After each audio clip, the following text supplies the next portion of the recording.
Баршаңызға сәлем. Бүгін сіздермен тауықтың төс етімен паста жасаймыз. Егер де менің рецепттерім сіздерге ұнап жатса, каналға тіркеліп, лайк басып, қоңырау басуды ұмытпаңыздар. Бізге керек заттар: тауық етінің төсі,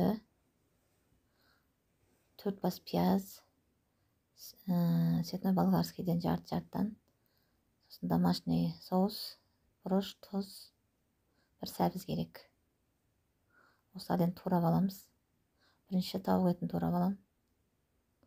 Пиязын байлап турап алдым, сәбізін турап алдым, болгар бұрышын турап алдым. Табадағы қызған майға тауық етін салып, қуырамыз, аздап тұз саламыз. Тауық етін осылай шамалы қызартып қуырғаннан кейін майлап тұрған пиязымызды саламыз.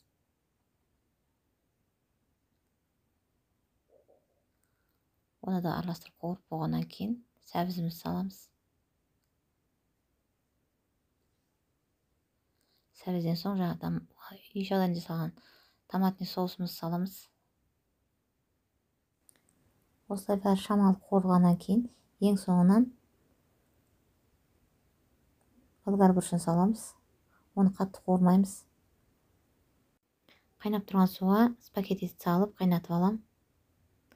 Подлив уже дайын. Енді 10 минутта спагетти піссе. Подлив дайын. Лағманымызды алып сала берсек болады.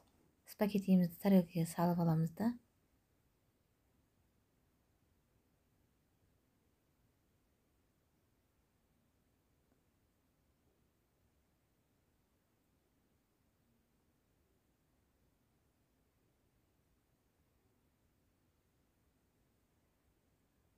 Салып аламыз осылай.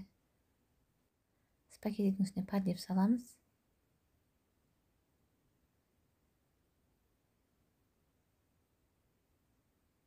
Достар, міне тауықтың төс етімен пастамыз дайын болды. Иісі деген керемет. Егер де менің рецептім ұнап жатса, каналыма тіркеліп, коммент жазып, қоңырау басуды ұмытпаңыздар.